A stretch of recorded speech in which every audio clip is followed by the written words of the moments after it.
Now keep in mind, Muhammad did not write the Quran. It was gathered after he died, and it was put together by the third Caliph Uthman in 650 AD.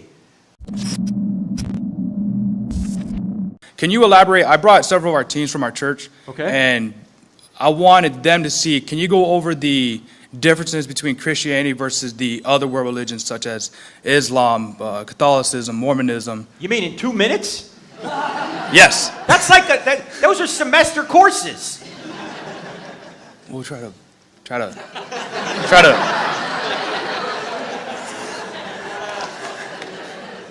He's like some kind of radio guy behind the glass going, shorten it up, shorten it up.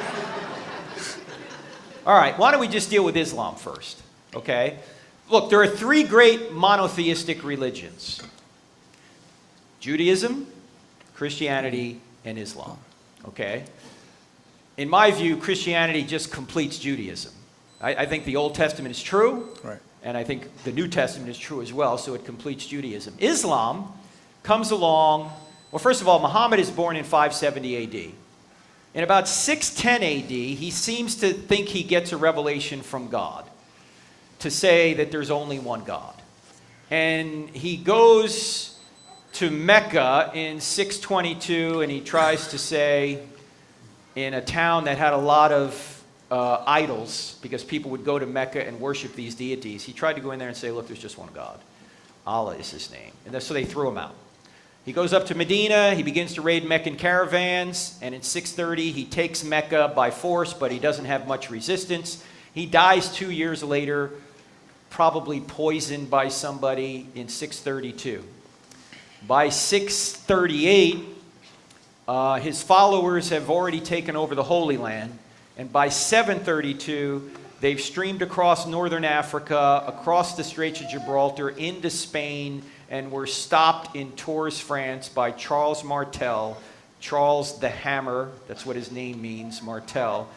And he pushed them back, and eventually the Muslims retreated back over the Straits of Gibraltar, and to this day, northern Africa is largely, predominantly Muslim. Now, Muhammad, when he was on the earth, never claimed to do miracles. In fact, in the Quran, he says, I'm just a plain warner, I don't do miracles. Right.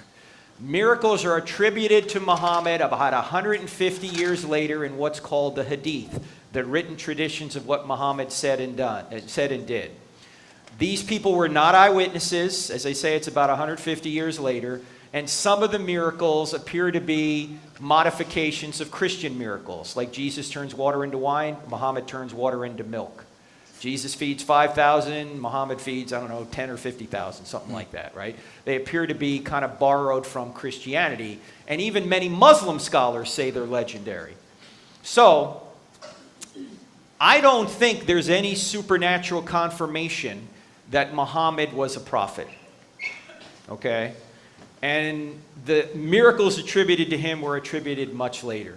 Now, there seems to me an eternal contradiction here for Muslims, because in Surah 568, which is a chapter in the Quran, the 68th verse, it says, O ye people of the book. Who are the people of the book? The Christians and the Jews. Right. You have no ground to stand on unless you stand on the law and the Gospels. In other words, the Quran is telling Christians and Jews they ought to obey the Old Testament and the New Testament. The problem is, if you obey the Old Testament and the New Testament, it contradicts with the Quran. Because in Surah 4, verse 157, it says that Jesus never died. He was taken straight to heaven, so he couldn't have resurrected from the dead, because God would never kill a prophet, according to the Quran. Now, keep in mind, Muhammad did not write the Quran. It was gathered after he died, and it was put together by the third Caliph Uthman in 650 AD. Okay? There's no miraculous confirmation that Muhammad was a prophet. So it's written 600 years after the events of Christianity. Why would we take a document written 600 years later to tell us what happened to Jesus when we have eyewitness testimony of what happened to Jesus? Right. So this is why I don't think Islam is the true world religion. Now, I'm not saying everything Islam teaches is false. That's not the case. I just think where it differs from Christianity, it's false. So that's the other great